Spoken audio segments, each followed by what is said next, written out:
All right, people. Hello, welcome. This is Anna Achimowicz from Rock Dance Theater checking in again. And man, what a week it has been. What a Monday, actually. Like, if you're talking about adrenaline and last minute arrangements, we are living on the edge. And ladies and gentlemen, today's episode is full Swedish and it's going to be just that. I gotta say, I'm pretty excited, as always, not only to see you guys. Thank you so much for checking in. If you don't know the drill, please hit subscribe already. You know how it works. Click follow on the Facebook page, all of that good stuff, right? Anyway, today I will have a super special guest. Not only is she a world-known artistic director, choreographer, artist, so many things. We're going to talk about that just now, but I figured a Monday fika starts never better with two artists just hanging out with a cup of coffee. You already know that. That's kind of tradition over here on our Rock Dance Theater live streams. But also, I just wanted to mention one very cool information. If you guys were checking in yesterday, my guest was Mark Cordery of Mark Cordery Designs and Creations, a post-apo artist. And among others, we were talking about one cool thing because Mark was the maker of the Eddie character for the Iron Maiden cover Fear of the Dark. And literally a couple of hours ago, I found this, that 28 years ago, today, which is May 11th, marks 28 years of an anniversary of the album. So like technically, if we had the live stream yesterday with Mark and it's around 9 a.m. California time, I guess we hit that pretty close. So yeah, I just wanted to mention that we are awesome in terms of, timing. So anyways, I think my special guest is already ready for us. Hair, makeup, the views, stuff like that. So I'm super excited to actually bring her on. Ladies and gentlemen, please welcome the one and only Charlotta Ofverholm today with me in the show. And we are hitting a blank. What a fantastic opening. No, wow, there she is. My God. Okay. Is this how you're gonna do this? Oh, you look so good, Anna. You know what? I love all views of you and all images that you got. So you can keep moving with it. I don't mind. Okay. Hey, dear. The wrong light here you don't see how beautiful it is outside here. It's like the water of Stockholm. Do you see? I do. And if our viewers are just checking in right now, guys, Stockholm is one of the most beautiful cities out there. And Charlotta also lives in one of the coolest places on the island. I know because I've been there to your humble invitation. And yeah, very cool for you to join. How are you, dear? Other than enjoying the view, obviously, which you totally should. I'm very well, actually, even though times are maybe not so good. Times are weird. That is true. Yeah. It's weird and it's sad. It's a lot of other things happening. I find a lot of people are dying without, having corona. It's a very strange time. It is strange. Yeah. I still have not gotten used to this. I mean, this is, I guess, the new normal, kind of seeing people in this way. And in a way, it hasn't been different throughout the years, ever since internet came up. But this is the only choice for some places in the world, as you say. So yeah, it's you wake up and you realize it is a new world we live in, and kind of everything else is on hold temporarily. So yeah, we do realize that. It is pretty funky. Well, literally, I think I saw you, when was that? Last year, 2 years ago? It feels like a blur, actually. Yeah, I don't remember what we met last time. Well, we will retrace it. But either way, for everyone joining us, guys, me and Charlotta, we actually know each other for quite a while, on and off. 2012, I think we were, I was in Prague. No, Warsaw, sorry. Warszawa, Warsaw. I was in Warsaw dancing 2 pieces in a festival, and we met there. Yes, but our very first meeting was actually 10 years even before that, early 2000s or 1999 still. Do you remember the Silesian Dance Theater Festival? I don't remember, but you remember. Yeah. So well, you're the one who remembers that. It's funny because my memory sucks so bad, but this particularly, yes, I do. That's nice. Although I I don't think I remember which piece you were actually touring at the time. I think it was a duet, preferably, either with Tobias, or I'm completely lying. In Warszawa, in Warsaw. Yeah, in Silesian Dance Theater. Yes, I did Dwight Rhoden's Antithesis with Jan-Erik Wikström. And I did my own piece, Pas de Deux Sand Toi, that I created together.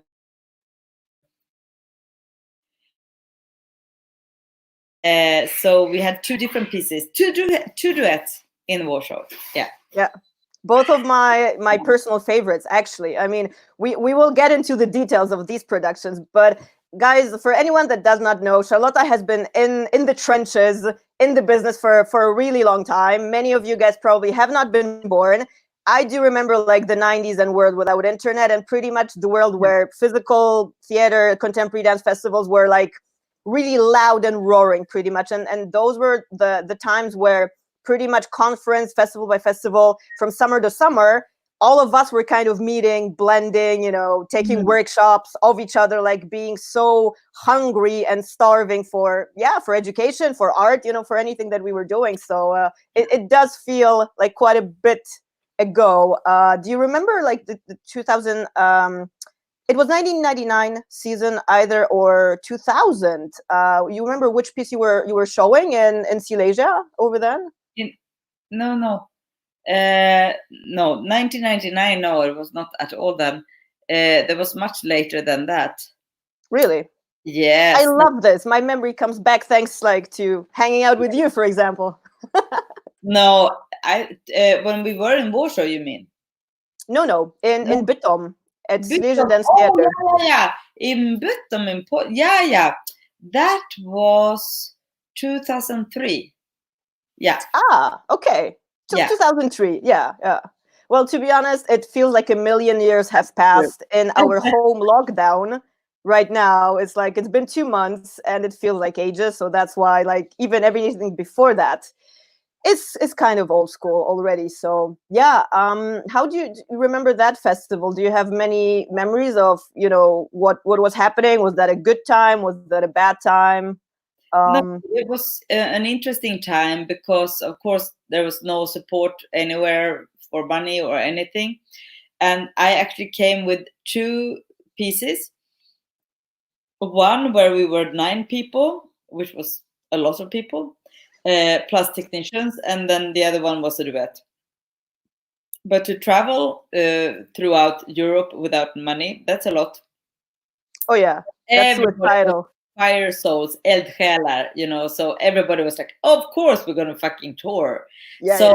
That was it. And I remember how we came to actually Warsaw, and I know that now lately it's been going flights to Katowice directly from Stockholm.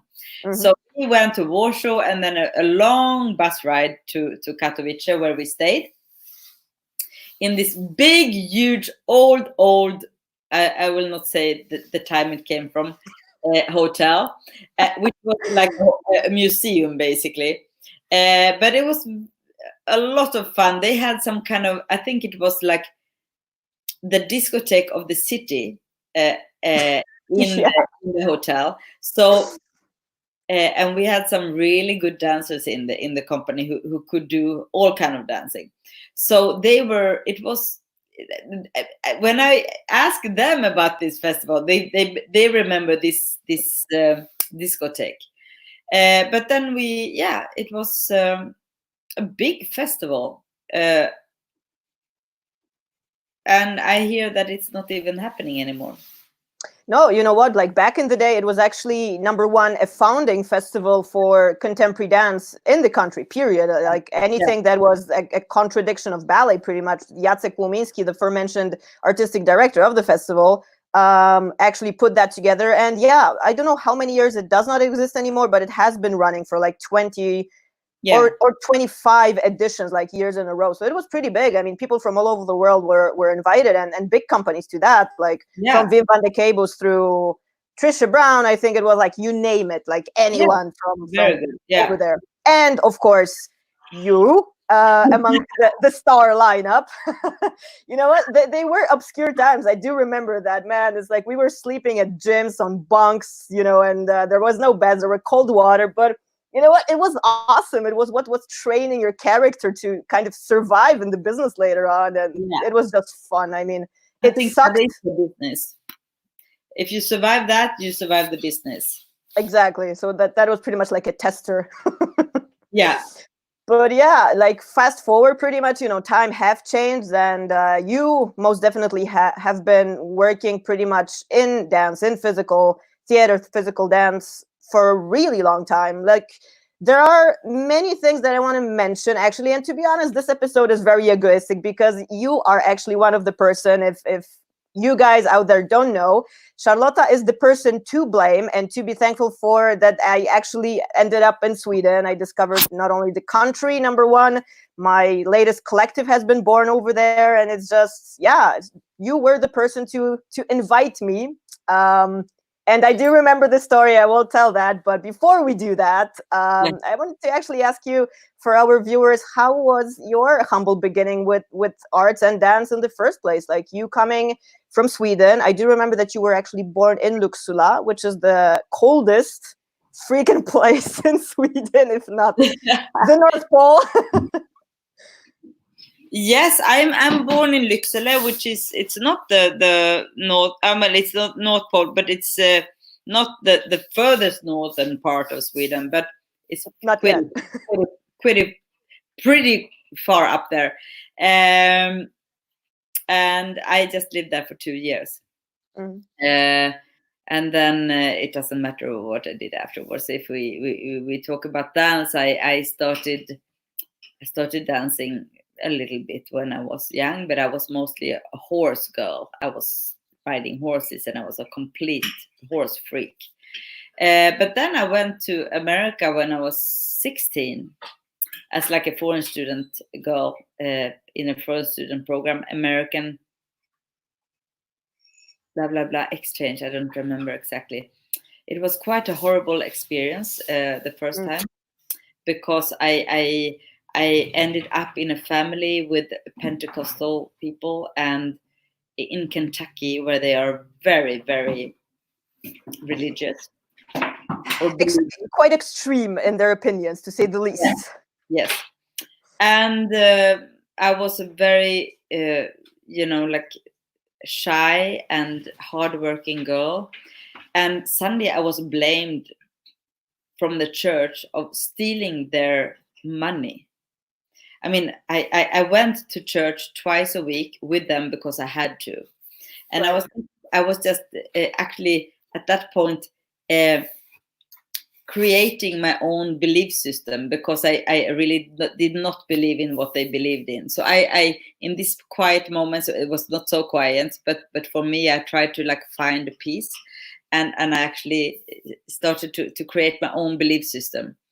And then suddenly I was blamed to be like a criminal in this church, and that I had taken all the money, and that I mean, it was crazy. I can imagine. It sounds crazy. Yeah. Anyway, there in that school, it was a huge school. Lots of drug problems, lots of things that I had never experienced in Sweden. And here we were in the middle of the countryside, and I think people were traveling hours to go to school. So it was not really like already then. Okay, I will not say it, but it's many years ago. It's like 38 years ago. Already then you had to like go in as if it would be like an airport to show identity and things, because there was so much drugs, so they had to check everyone. And but one thing that was very good there, it was that they had a theater program. So I started studying theater there, and I got completely into it, and I wanted to become an actress. So I applied for this. I mean, of course, I wanted to be a dancer also, actress dancer. And then I applied to this. First, I was in school in Norrköping afterwards, like, when I came back from America, so maybe I was 17. I applied I auditioned for a play in Öfverholm, which was like the Stadttheater of Norrköping, where I live. And I got this job, but it was like a full-time job. And I went to school, so I had to take, had to be free. Are you with me, Anna? Absolutely. I'm just giving you all of the, panoramic views for our viewers. Go ahead. I was given this job, but I was still in school. So I was like, okay, what should I do? And they told me I could be free for 2 days a week if I really studied on my own. And I had to like keep up with everyone else. So I took this job, and this was my first professional job and my like gate into this world. And then I started Ballet Academy in Gothenburg, where I wanted to become an actress. But Lia Schubert, who was the director, she just said that I had such a horrible voice. That was horrible. I could not. No. She said you have to go into the dance line. In her standards, you probably did not match what they wanted. or maybe she just wanted to form me as a dancer. For example, could be. I'm very happy for that. I'm very happy that she did that, and that's how I started. And then after 2 years, I went to New York to Alvin Ailey, they were actually friends of Lia, so they were also visiting Gothenburg, 1985, I think, 1985, 6. With Donna Wood and all the big old stars. So I went to New York and I started Ailey School, and continued with a lot of other things. And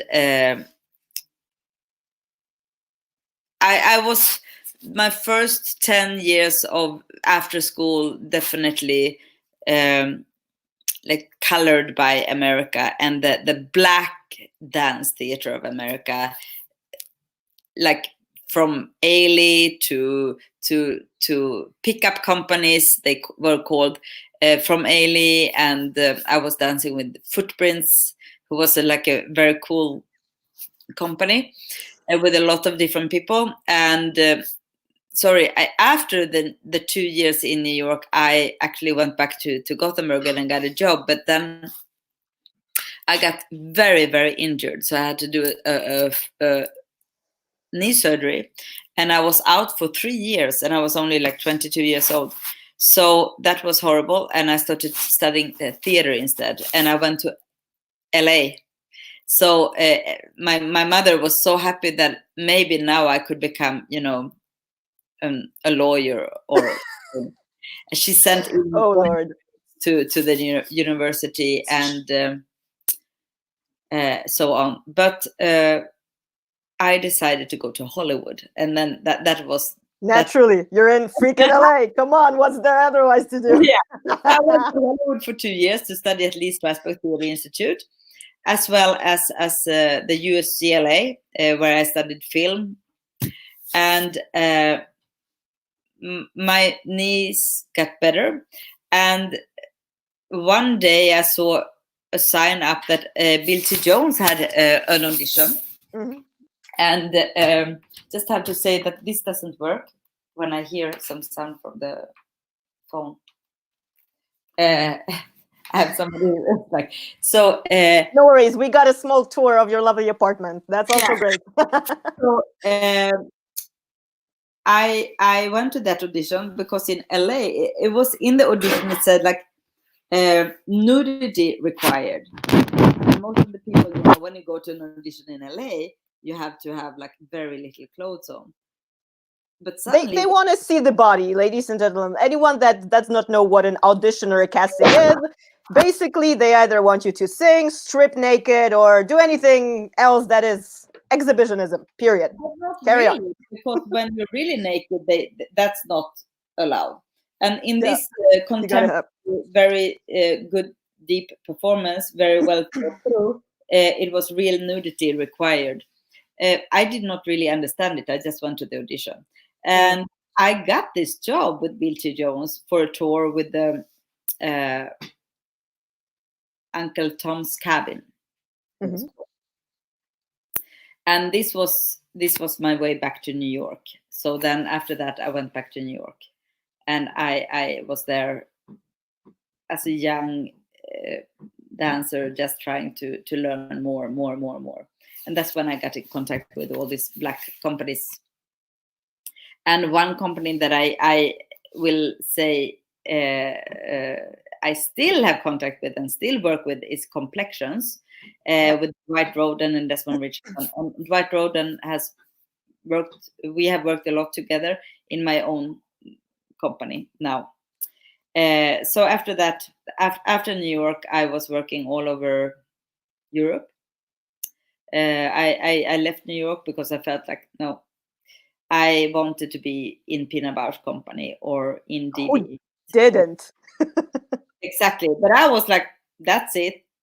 And I started to audition in Germany. I got into different companies, very good companies, like, which I was, I learned a lot from. I was with Roberto Galvan. I was with Joseph Chemim. I was around doing small projects in Bremen with Helge and Günther, and a very fun time, free. Well, I didn't feel so free, but when I think about it now, it was like you could do whatever you wanted. But then I was like, okay, I'm not going to do this. To be honest. Yeah. What? To be honest, sorry to interrupt, anything compared to like the lives, let's say, that you've lived and I've lived, like anything is freedom compared to what we have right now. So like, I'm just saying, like, it's so amazing to look back. And guys, if you're checking in right now, please book 7 next hours, because Charlotta has been long in the business. She's worked with multiple companies and she has a lot of stories, and that's why we're here. Continue. Oh no, I just wanted, since you asked me to tell you.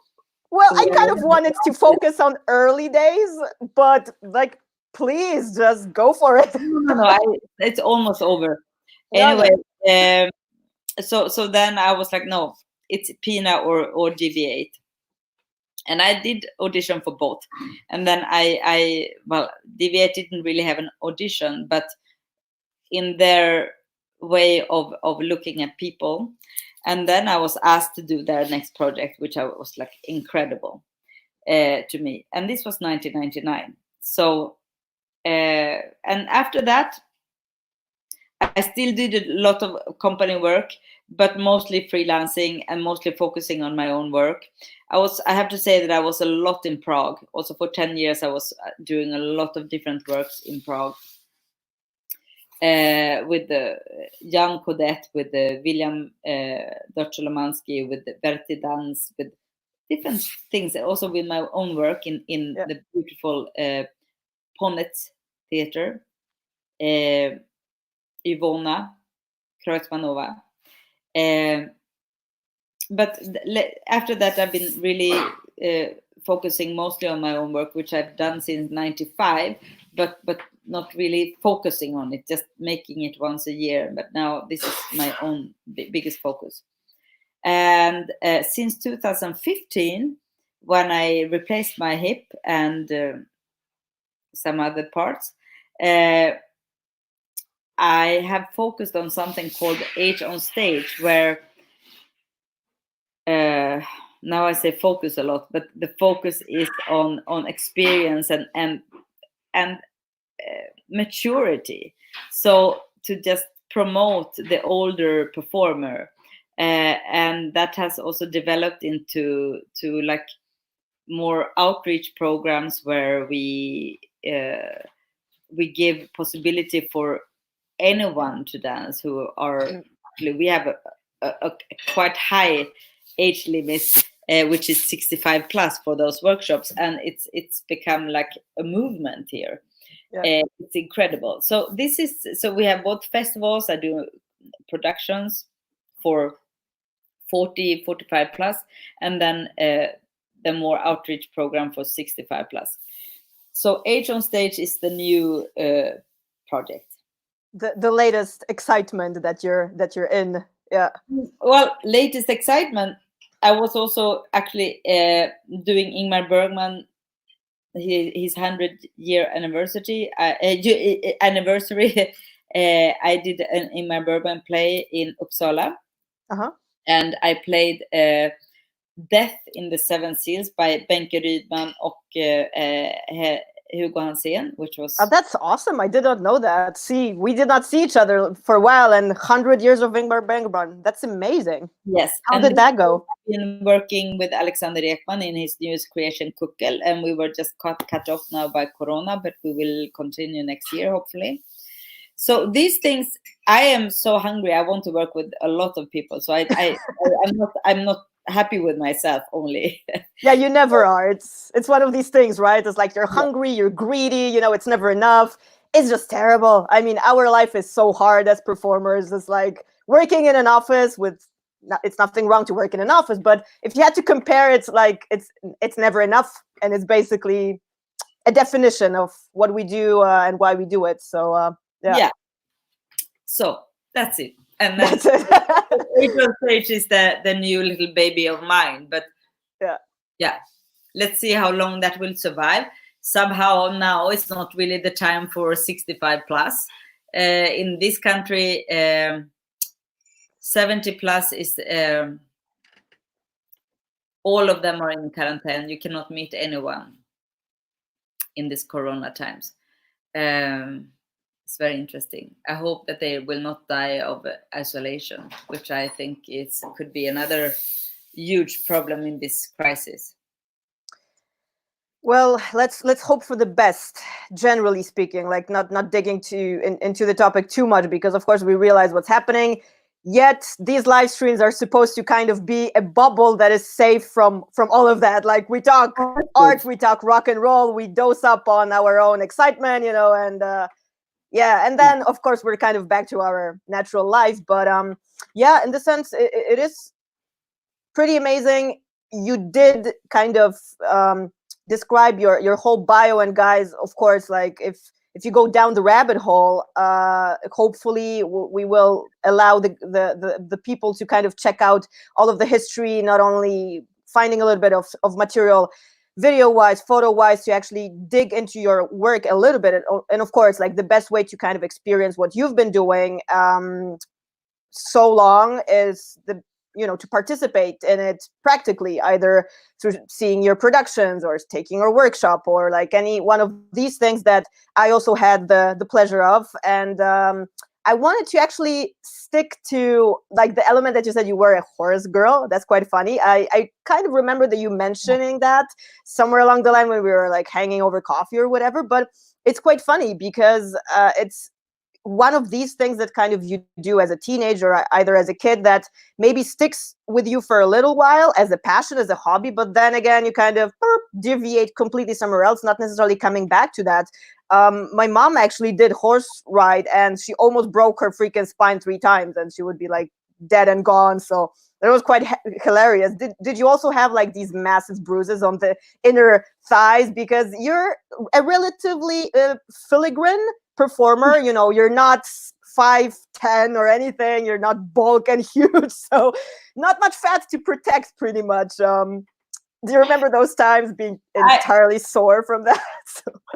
Actually, I think I don't remember any injuries in when I was riding horses, and I was, thank God, I was like taking the craziest horse. I remember when we were I'm not surprised, riding camps or like jumping. The horse had to jump in different, and my horse was always like either stopping and crawling under or the hinder, or like doing some kind of a show. He was like a circus guy. But I did work pretty hard in these stables, and cleaning the boxes and things. And one summer, while working, I was 15. I worked in this riding camp, and one day I could not get up of bed. It was not possible. And I was and I got polio. I had polio in my. My grandparents had to come and get me, and I had to be still for like 8 weeks. They like carried me out and in from their car. It was very, very strange. Nobody really understood what happened, but I think I just did a little bit too much. Sounds familiar. You kind of take it to the extreme, and then yeah. Well, you know what? To me, I gotta say, because I know you for quite a little while, and for me, you were always like the rock and roller of of physical theater. You were always like the rebellious one, doing stuff your way and being always driven and determined, and so passionate about it. And that's among others one of the things that I loved about you, and still do. I mean, I love you as a person, obviously, but when it comes to also your work and what you do, it's like, for me, you were always one of those people. So guys, if you are checking in right now on our Rock Dance Theater live stream, Charlotta Ofverholm is one of these rock and rollers, pretty much. She has been badass ever since she was a kid, doing things her way. And it's funny when you talk about fast forwarding to age on stage. I think it was one of these years when you did the first edition that I actually happened to be in Stockholm, and I just looked at the calendar, and you were doing the evening 2 or 3 days in Deux Sand Toi, when Patrick Rump was also like one of the speakers in the evening. And that was 2017. Yeah. And I remember one thing that actually hit me about that. I was like, how cool. There is finally someone that kind of embraces the performers that have been for so long. Normally they would kind of be like shifted to the side. Okay, next generation, you go retire. But I was like, no, crap. Like, compared to rock and roll, you have people like, Aerosmith or Led Zeppelin or Kiss that are freaking, well, guys in their 70s and 60s and whatever. And they are still killing it. And like, no one freaking cares about the age, because somehow in the music business, it works completely differently. If you're a vocalist and you can sing, you are there on stage, obviously, to do the best show possible for your audience. And when it comes to physical performance, it works so differently, because we wear out. I mean, our joints do wear out. And as you said, you recently had a part or two replaced. So I would imagine that you're a better hybrid dancer right now, right? Like, all brand new parts. And well, it's one of these things, and people do not realize, and we have all kinds of discussions like that. But I do remember the age on stage, like, fast forwarding again, was one of these things that have not been done much in Europe, at least from what I know. Well, no, we had an older NDT3, the company with older people, which was NDT, but that's an institution kind of that made that possible, right? And made that happen. I think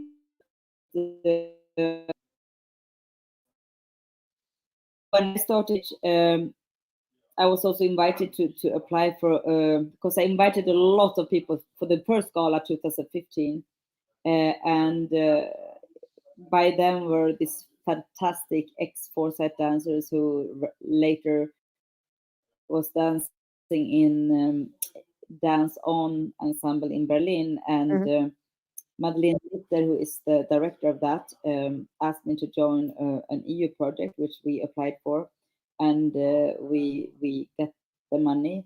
So for 3 years after, we really had a platform to develop this. Yeah. And of course, I go 300% into it. And interesting enough, I think the whole world, not only dance, the whole society was facing the same kind of problems, and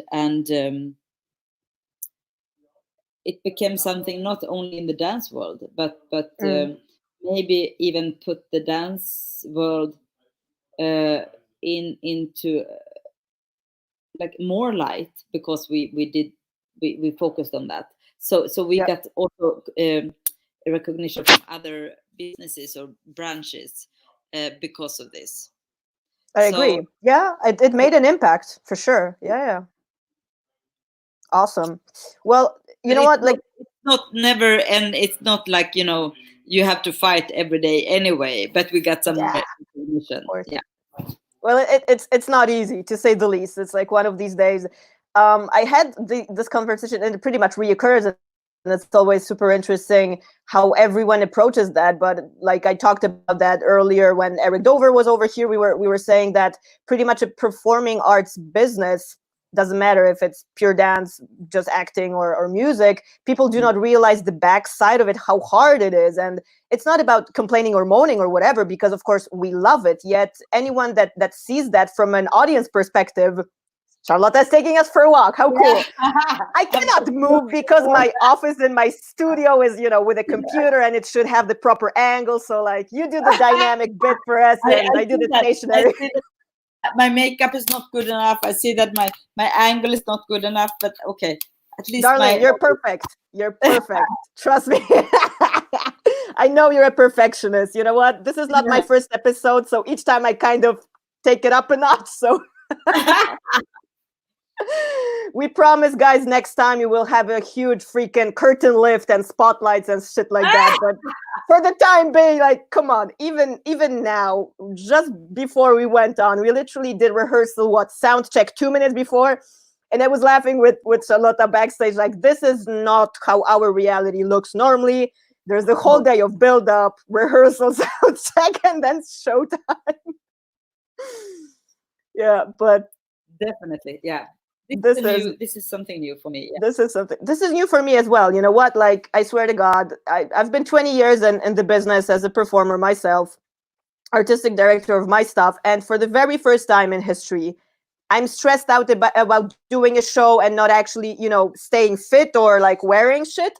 But is my Wi-Fi steady? Am I clicking buttons? It's just like, it's new, right? Let's embrace that. But funny enough, this actually internet platform, however much, you know what? I put that together. I don't remember if I told you. I put that kind of on the side, and I was doing these small videos on Instagram when Instagram was a big thing, and at the very beginning, just as a time killer, to be honest, to kind of hang out with cool people that I work with and document their work and talk about stuff, just about how we normally do outside festivals, hanging out at coffee places or outside Ballet Academy in the sun, which is always very cool. And I did 2 episodes, never did anything with it, left it alone. And how ironic that the homestay made this a whole freaking TV show. So there you go.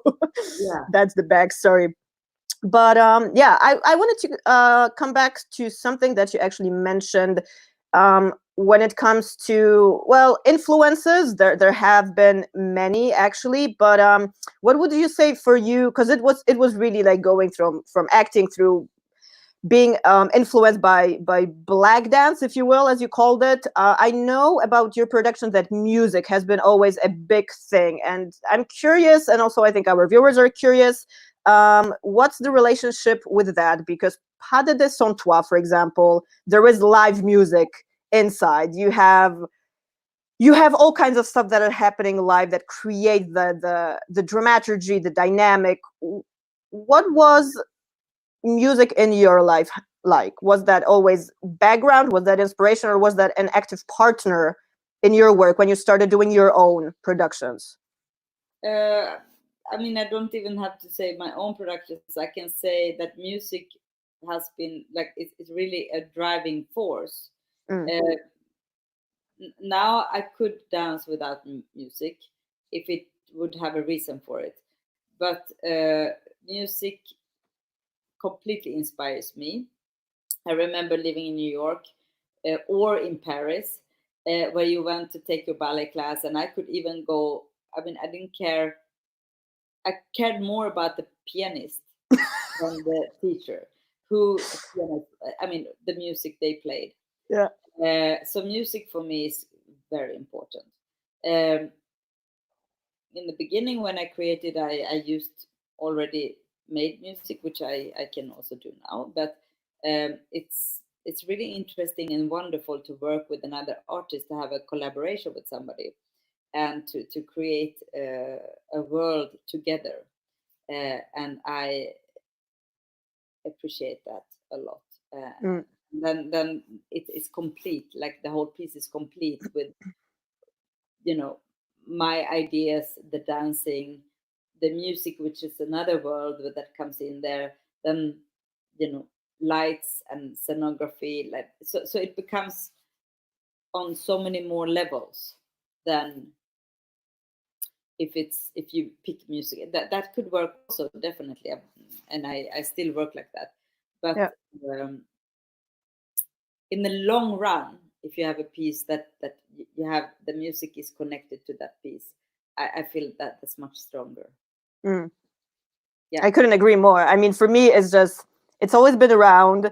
Right now, me personally, I have a little bit of a different perspective when I founded Rock Dance Theater, because it's an essential actor. It's actually, I've never played an instrument up until being 29, to be honest. So after that, a whole other universe kind of opened, and as you say, I think it creates this kind of 3D, 4D, 6D dimension that is nothing better to play off, because of course you can be inspired just by sound, and all of a sudden the fire lights under your ass, and then okay, you go. And it's of course awesome. We all do it. We either teach to it or we perform to a backing track or whatever, or someone playing over it. But when you actually structure the work from scratch, having that as an active element, it's just, I mean, the timing could not be the same. The energy exchange is just like nothing better than actually having that within a room, from a rehearsal to a show than later. Like for me, that's like the best thing that you can actually have to have a living kind of music thing. I mean,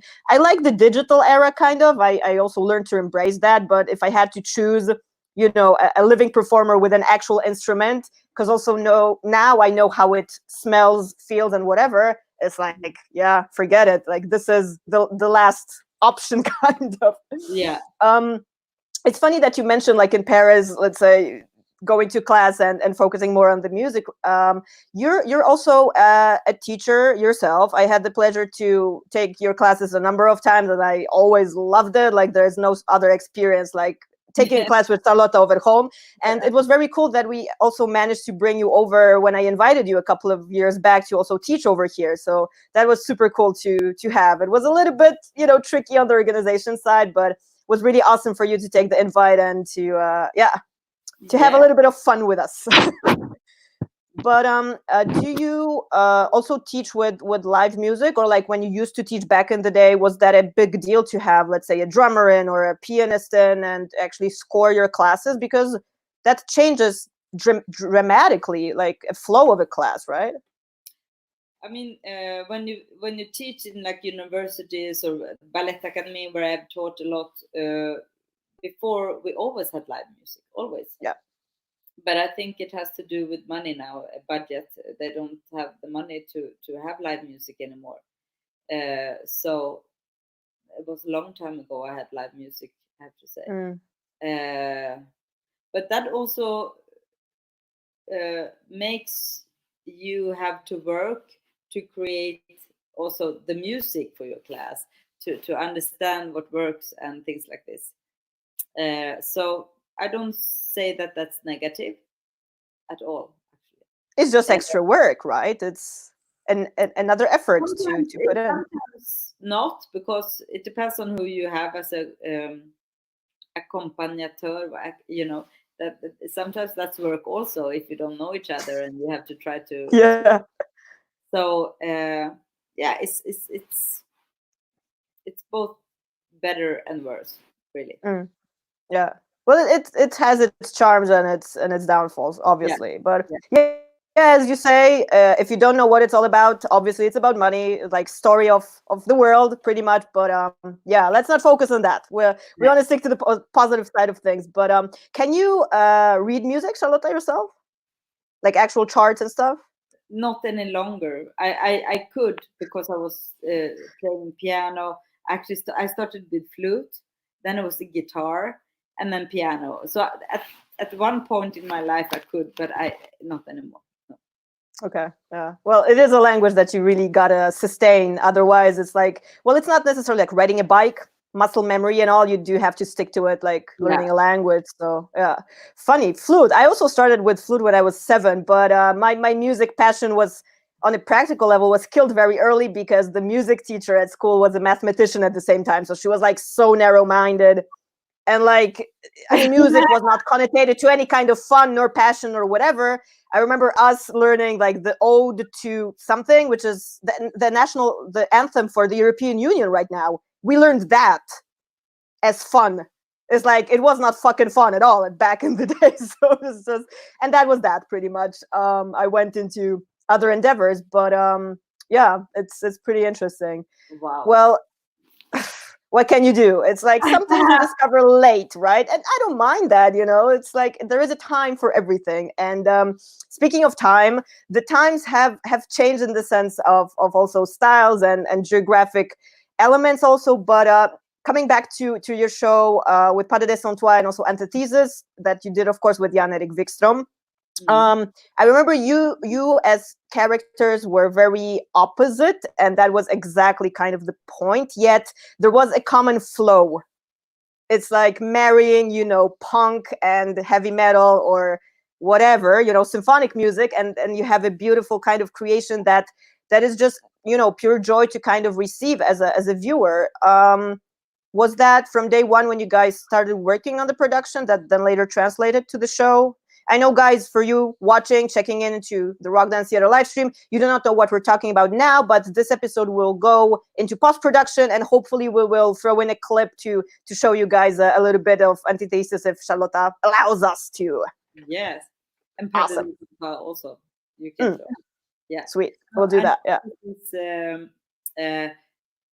Basically, it was like this, that there was one guy at the opera in Stockholm. I mean, I'm like not a ballet dancer. I love to take ballet class. I do that every day, but I am definitely not a ballet dancer. But there was one guy at the opera here in Stockholm that I was so fascinated by him. He was so no wonder. Like he's a beautiful performer. He was so focused, and I was like, wow. Yeah, so we started to talk. We started to become quite like, you know, friends, but just like nice friends at the bar. Yeah. And then when I started to feel like, oh my God, my days are over soon. Oh, this is a long time ago. This is like 10 years ago. I thought I was going to stop. No, I didn't think I was going to stop, but I thought that I will never get a job. And I was like, who do I want to... That I had like a thought, not only with him, with a lot of people, that I'm going to ask them before they stop. And before I can dance, I want to dance. Yeah. So I asked Jan-Erik, and he said, yes, why not? And then because we're very different, we thought, okay, who's going to choreograph? I felt like I cannot choreograph this. Let's do something, but who's the fucking boss? Like, yes. He had some suggestions which didn't go through, and then I was like, okay, I know someone. And we asked Dwight Roden. And I gave this idea to him, and he started to think directly himself.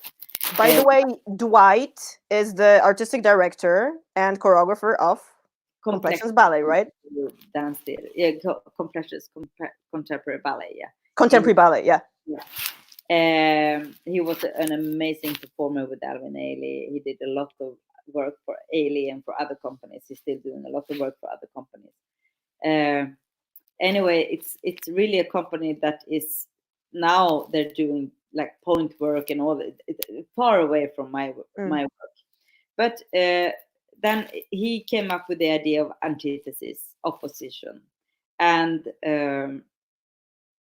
we worked very intense with him, and it was so physical, and it was like 45 minutes complete like marathon, and the music was also very antithesis, opposite, like it was from like the Stabat Mater, Pergolesi Stabat Mater, to like rock and roll, to like soul, to everything you could imagine.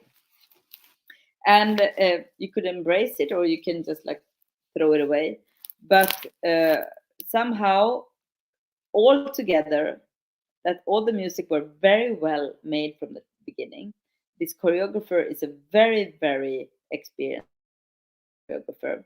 Me and Jan-Erik are very experienced in two different, you know, maybe we whatever. It had to become something strong out of this. And yeah, so that was fun. I wish we could do it again. Oh yeah, I would watch it again.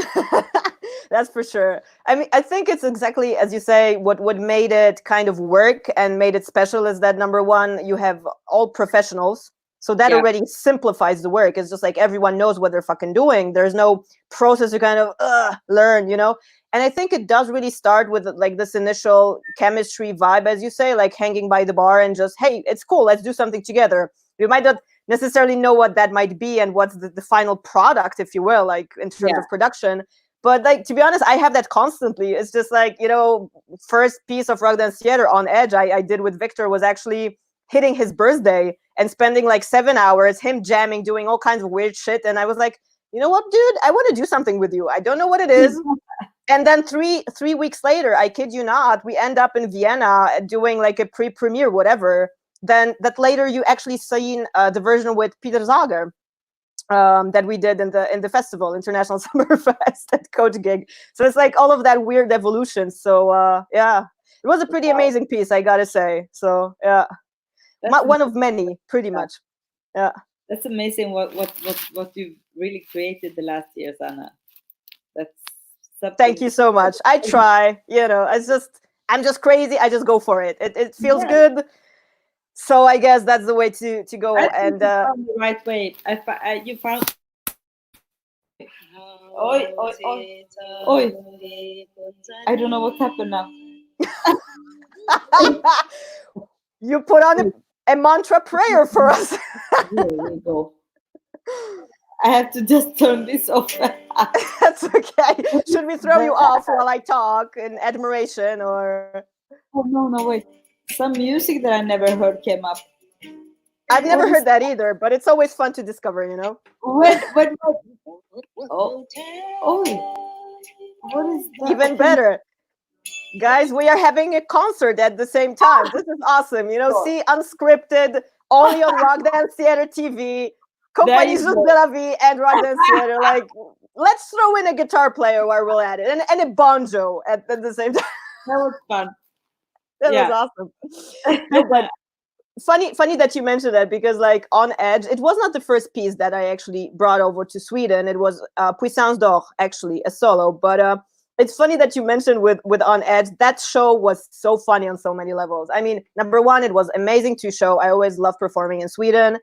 You're a fun crowd. It's always like rock and roll to the extreme. But I do remember that it was the freaking hottest show of the season, right? It was like cooking 40 degrees. Yeah. Oh my God. And we had it. To have all the doors open, and it was crazy. It was crazy. It was midnight and it was like 30 degrees. Yeah. Amazing. I noticed that it hasn't been the first time when I do this. I did a show that was also the hottest, like 2 years earlier, Tribute to Rock and Roll in Vienna at Off Theater. And it was the same. Like, I did not move and I was already sticky. My hair was off. Like you take out a rat from that fell into coffee. That was exactly kind of the feel. It's just like, and then you got to, nail it and be really up to beat. So, but yeah, speaking of On Edge and Sweden, like, I need to have my private moment over here, guys. You can go either for coffee or just like hit a smoke, whatever you got to do. But I need to thank you on air, Charlotta, for bringing me over, because this was one of kind of a fun, crucial points in my career as a creator too, because I remember specifically us hanging out at Polonia Hotel over dinner. I had teriyaki chicken. Don't remember what you were eating. Oh, yeah. You mean in Warsaw? In Warsaw, yeah. And then you just kind of happened to drop, hey, I'm doing this festival. Would you mind performing? And I was like, fuck yeah, where do I sign up? And I think it was like 2 or 3 weeks before the festival, literally, it's just like, boop, like that. Yeah. And hell, ever since... I remember, yeah. Yeah, and ever since, I got to tell you, all kind of wonderful things happened for me in Stockholm, specifically, and Sweden overall, Yeah. Small shows at Maria Fred, meeting all kinds of people that kind of not even defined like my rock dance theater direction, but also I would never kind of plan that, and it's just happened.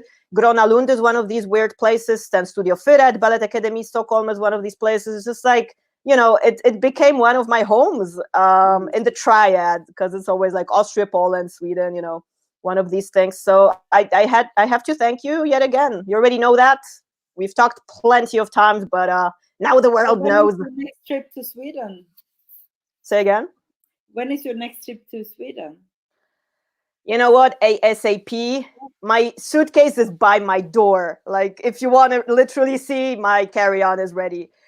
Whenever all of this uplifts, to be honest, I would love to, because I miss all of you guys over there. And funny enough, I did have plans. The home lockdown did not actually affect that. I was opening for Stagman last year at Harry B. James, one of the most famous like rock clubs over in Stockholm. Mhm. And we did plan to actually go on tour with his new album that he recorded in Swedish, not in English.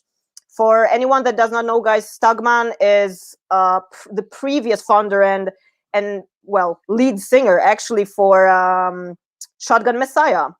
That's like 70s and 80s glam rock times, like Motley Crue times, but for Sweden. And right now he had a completely new project happening. So, you know, hopefully we get to do that again. And it was, I think we did not meet last year when I was then. I think you were on tour or in rehearsal, if I'm not mistaken, somewhere in the world, New Maybe York.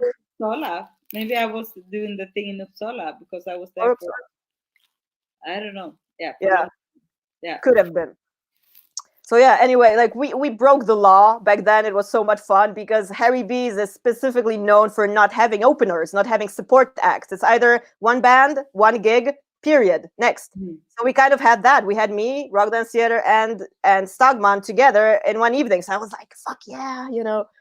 So that was fun to do, of course.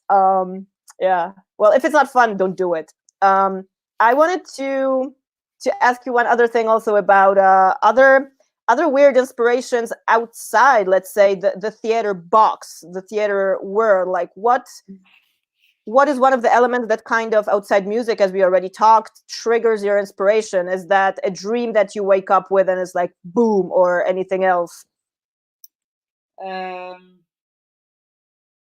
I mean, when I create my pieces, it's either, you know, something that you really go through deeply in yourself, something that you have to share, maybe not very personal, but just the experience that you understand this is huge in everybody. Yeah. Or, I mean, my latest piece called Prothesis, I just, it was a process in from feeling that you cannot fucking trust anyone, and it's all fake news basically. That's interesting to say that. It is interesting because this I actually did not know. I remember you know, before surgery, and then kind of during, and okay, wow. I called it Prothesis not because of my surgeries, really.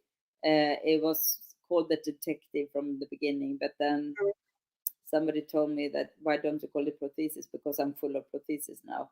And I thought, yeah, but that's quite, actually it's not bad, because it's also the detective was about this, finding these people trying to hide things and trying to fool you and trying to and Prothesis is also like all fake, but it works. But it works. Yeah. No, but so it could be like from your own my own experiences, or it could be from what's happening out in the world, or also if I'm completely touched by a book I've read or something else I've experienced.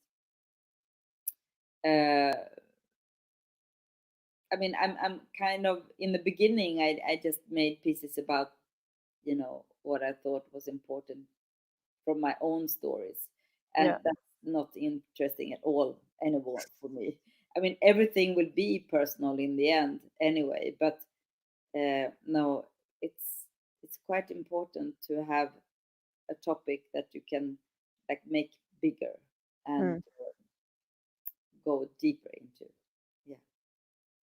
I think that naturally happens not only with age and experience, like the longer you actually do create this, I don't want to say shallow, that like that you start from topics that are kind of, I don't know, just important for you and your small universe. But as you say, a wider spectrum of people can relate to that and put their own story on top of that. It's like, you know, breakups and loves and tragedies and personal whatever, you know, that it is on a human level kind of just easier to digest like that.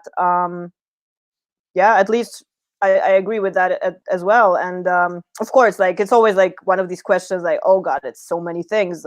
And anyone that knows your creations and also your participants in others' works, there is always this complexity, you know, on so many levels. And it's never just like one answer. Although some people are really like, you know, staying in their line, very narrow, and just doing that, just changing lights and outfits. And I guess it works.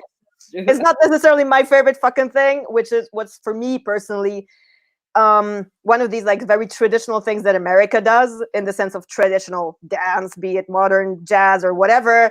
It's fucking the same. It's been like that in 70s and still is today, even on Zoom. But you know, I'm not here to criticize. It's just I don't subscribe to that. I'm kind of greedy for more when it comes to elements. So yeah. I think well, you know what? Prothesis, Anna. Say again. I think you would like Prothesis. I know I would. It's like that's the one that you didn't see yet.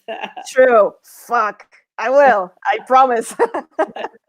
But you know what? For me, it's also very cool that you, out of so many creators, you also have been one of these people. And I know because I'm kind of like that. Just like fucking keep it real, keep it raw. You put it out there. Because also in the business, many times the health issue, the health element, is kind of one of these things that you either put on side, meaning, okay, tour is canceled, no one knows why, because you keep it in the private sector and it's none of anybody's business. You know, many people as performers, it has been done multiple times, just show up all of a sudden on stage on freaking crutches, you know, with a cast on their leg, on their arm, but it doesn't matter. You just kind of got to deliver what you have to deliver. So I think it's very important to kind of find a way to do these things for your, not only your own self, but also place that within your own reality of your creation. And even though I have not seen it, I remember you working on it. I remember the promo for the piece coming up, and I said, oh, Prothesis, fucking cool. You know, I think even the poster was your personal X-ray, right? Like the hip with the in the beginning, in the beginning, yeah, like a work in progress. That's awesome. That's very rock and roll. Yet again. I want to keep a little bit of secrets for hopefully part 2. If we do one from either Sweden, hopefully if I go fucking over there and we just sit in one room, we flip the camera on, we have that as part 2. But I want to have one of the last kind of small wrapping up questions for you. It is 2020. What would you say to young performers trying to do what you do, what I do, starting off, you know, learning these things, because it is a new reality right now? How would you say to be determined and successful within the business? First of all, you have to just like really know who you are, and you don't ever know who you are, but you have to be true to that.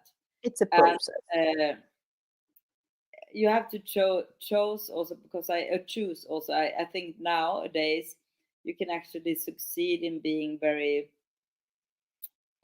shallow, or you know, commercial, or I don't know.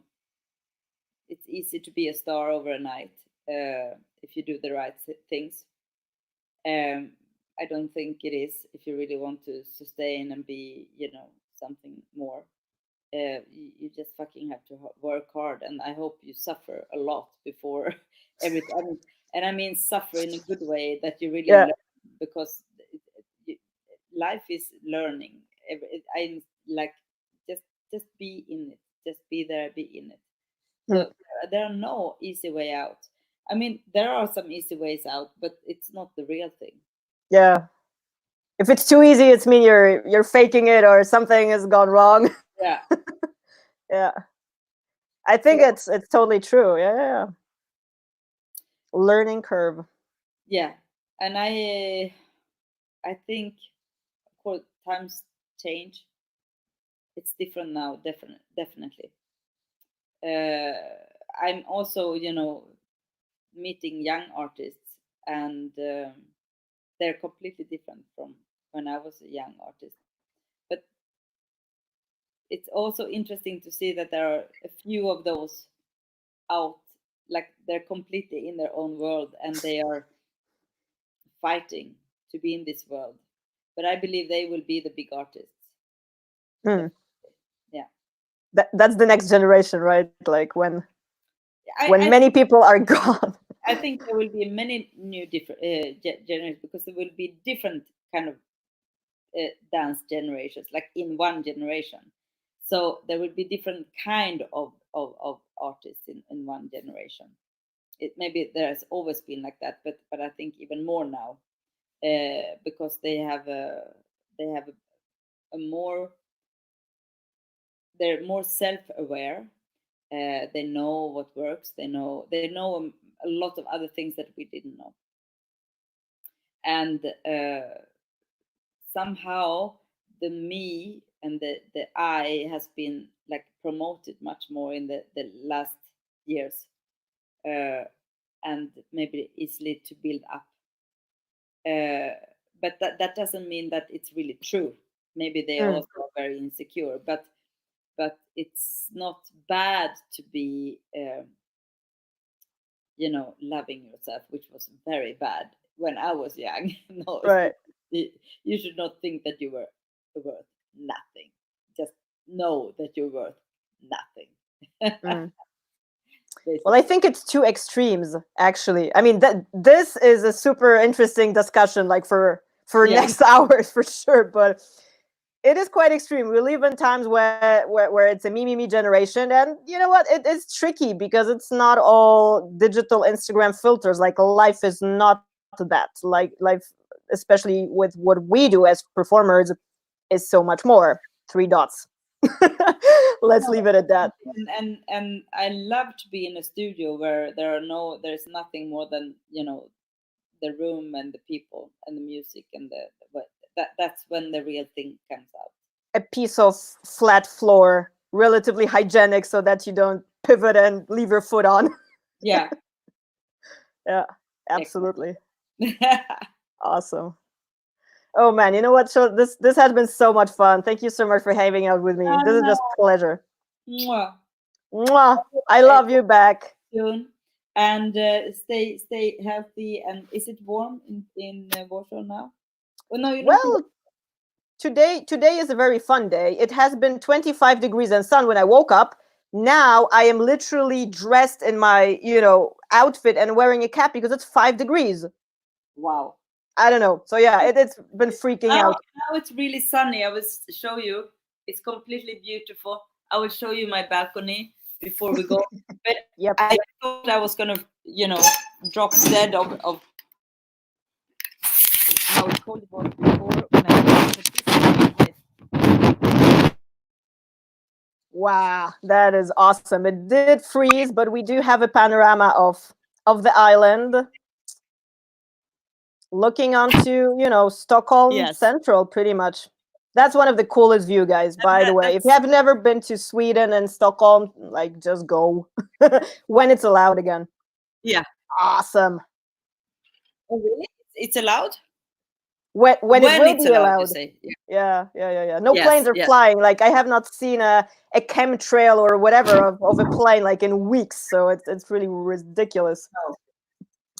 Thank you so much, darling.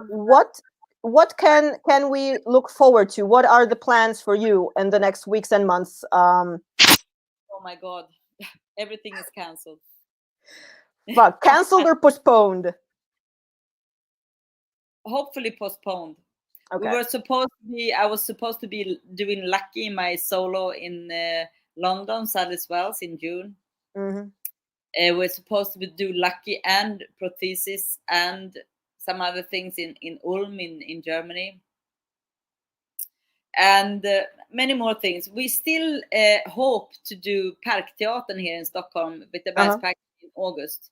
We would do Stories, an amazing work with 22 people, performers between, I think there's 70 and 85 now. All right. Wow. And Prothesis, my latest work. But you don't know anything about this. We don't know. We don't. None of us knows, and that's the weirdest part. But we will be on top of that, guys. And of course, if folks want to head over to your universe, that would be what? Boom, Charlotta Ofverholm on Facebook, right? Compagnie Jus de la Vie on Facebook. Well, your main website, of course. We'll plug all of that, and yeah, for sure, we're gonna have a shout out or two, either on Rock Dance Theater News. If I happen to fly right over to Stockholm, you will be the first person to know for sure. And also when your shows hopefully come up with the dates, we will direct folks for them to see as well. Absolutely. Come to Poland too. Yeah. I know. It's like we gotta cross-pollinate and cross-invite each other at any given time when it's possible. That would be totally awesome. Great. All right, Charlotta. Thank you so much, my dear. I will let you go to the green room to take a little rest. Thank you so much. And I will say bye to everyone watching us and wrap this up. Thank you so much, my dear. Bye-bye. Have a good evening. Hey, do. Ciao. Hello. All righty.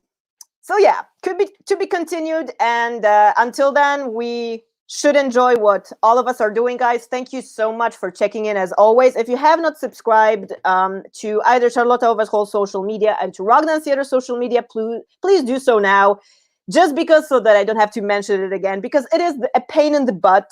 But being a freelance artist is exactly embracing also that protocol. So here you go. Do all of the good things, hit the reminder buttons and everything.